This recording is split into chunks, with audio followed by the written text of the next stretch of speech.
Hey there, it's story time with Grandma. It's near Thanksgiving, and I've got another Thanksgiving story, one of my favorites again. It's called Thanksgiving at the Tappletons. This is one I used to like to read to my class all the time. Thanksgiving at the Tappletons was always a big day. Thanksgiving at the Tappletons meant, of course, the Tappleton family.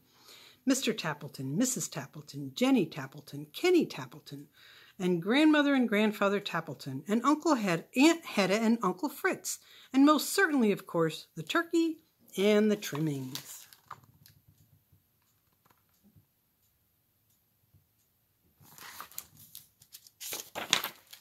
It was still dark when Mrs. Tappleton lit the oven and took the big turkey out of the refrigerator. Just then someone knocked at the door. It was Mike the milkman. "Good morning, Mrs. Tappleton. I thought you might like some eggnog for the holiday." As Mrs. Tappleton reached for the eggnog, the turkey slipped out from under her arm. Now, on a warmer day, this might not have been a problem, but this Thanksgiving Day was quite cold, and the step was covered with ice.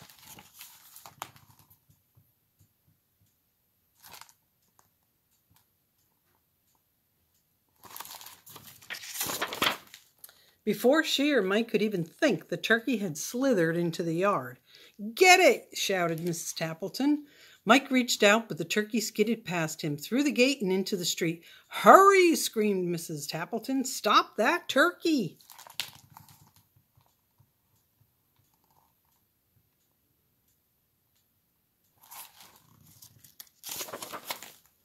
The milkman chased the turkey, Mrs. Tappleton chased the milkman, and the turkey slid down the hill into the pond. Plop, splash, it bubbled out of sight.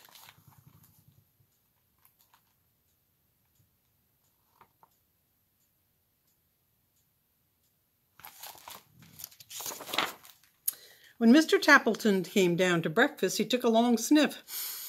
"I don't smell the turkey," he said to his wife. "Of course you don't smell the turkey," she replied. "You have a cold." "I don't have a cold," he insisted. Mrs. Tappleton shook some pepper into the air. Her husband sneezed. "See," she said, "you do have a cold."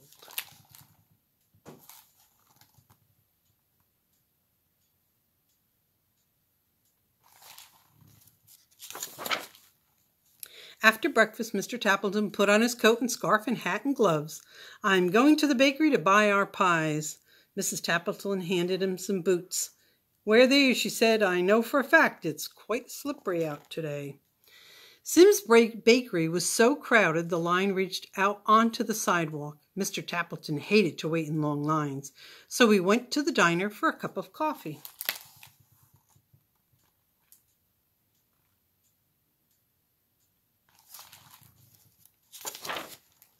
By the time he got back, the long line was gone, and so were the pies. No pumpkin, no mince, no rhubarb, nothing. Mr. Tappleton was afraid to go home with nothing. "2 boxes tied up with string, please," he said. Mrs. Sims stared at him. "You mean 2 empty boxes?" "That's right." "My, these feel light," remarked Mrs. Tappleton. "Certainly they are right," retorted Mr. Tappleton. "Mrs. Sims prides herself on how light her pies are."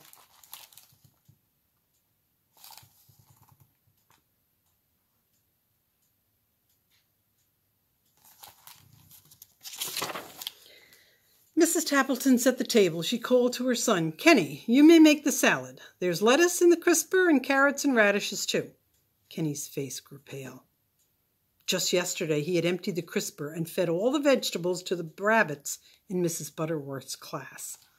How could he tell his mother? He couldn't. So he covered the empty salad bowl with aluminum foil and stuck it in the back of the refrigerator.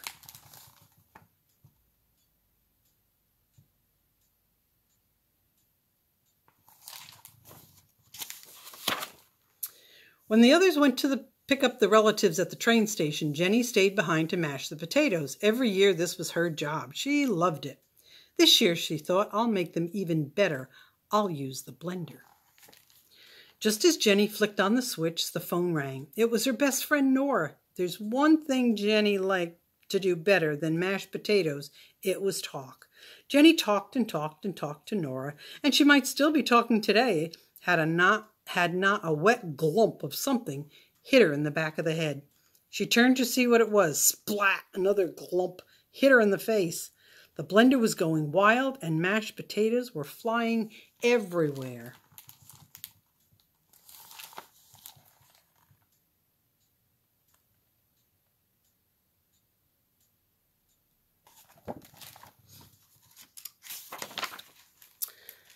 Without even saying goodbye to Nora, Jenny hung up the phone, scrubbed her face, and wiped mashed potatoes from nearly everything in the kitchen.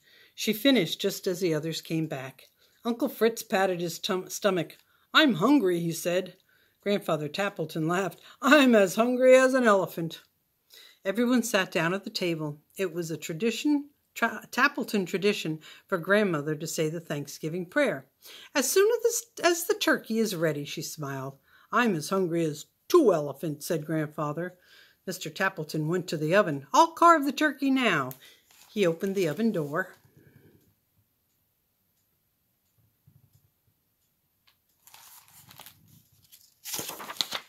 The turkey is gone. Mr. Tappleton searched on the table and under the table and in every kitchen cabinet. He looked into the sink and in the broom closet. "I can't find the turkey anywhere." Mrs. Tappleton took a deep breath. She told them how their fine turkey had slipped out the door and down the steps and across the yard, through the gate and down the street, and plop splash into the pond. "So much for the turkey," said Uncle Fritz, and his stomach rumbled a little louder. "Never mind," said Aunt Hedda good-naturedly. "We'll fill up on the trimmings."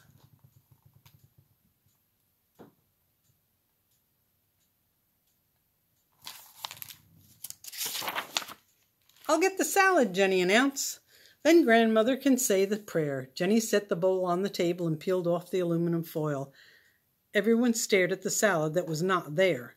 "I fed the rabbits at school," confessed Kenny. Uncle Fritz looked downright gloomy. "So much for the salad." His stomach rumbled again. "I'm as hungry as 3 elephants," sighed Grandfather. Kenny jumped up. "We'll have Jenny's mashed potatoes." He brought the pot from the kitchen and lifted the lid. "I was on the phone," Jenny said meekly, "and the blender went wild." "So much for the potatoes." Uncle Fritz's stomach rumbled even more. "I'm as hungry as 4 elephants," declared Grandfather.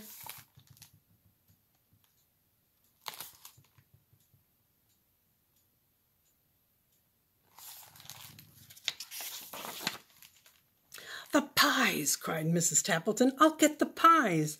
"I'll say grace as soon as the pies are cut," Grandmother smiled. Mrs. Tappleton brought in the boxes, set them down, and untied the string. "You brought home 2 empty boxes?" She glared at Mr. Tappleton, who covered his ears. 5 elephants, groaned Grandfather. The dining room was quiet. Everyone looked down at the empty table. Uncle Fritz muttered something, but it could not be heard above the rumble of his stomach. A tear rolled down Jenny's cheek. "No Thanksgiving dinner," she sniffled. "Nothing to say a prayer for," sighed Kenny.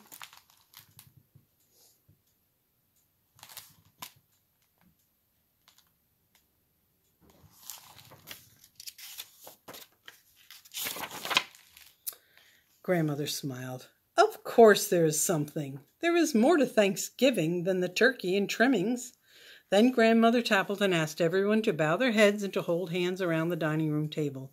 "And this is the Thanksgiving prayer," she said. "Turkeys come and turkeys go, and the trimmings can be lost, we know. But we're together, and that's what matters, not what's served upon the platters. Amen." "That was a wonderful prayer," said Aunt Hedda. Mrs. Tappleton jumped up. "We have liverwurst and cheese in the refrigerator."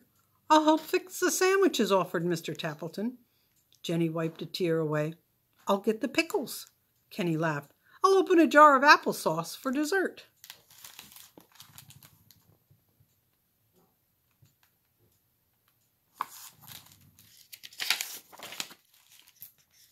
And so the Tappletons had their Thanksgiving dinner after all. Uncle Fritz's stomach stopped rumbling, and Grandfather Tappleton ate enough liverwurst to feed 6 elephants. In fact, everyone had plenty to eat. But most of all, they had each other.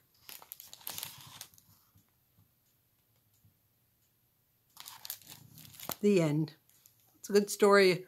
about Thanksgiving and how it's really not about the turkey and the stuffing and the trimmings, although they're really good. It's more about being together with family and friends and being thankful for all that we have. All right, hope you enjoyed the story. Happy Thanksgiving. Grandma loves you.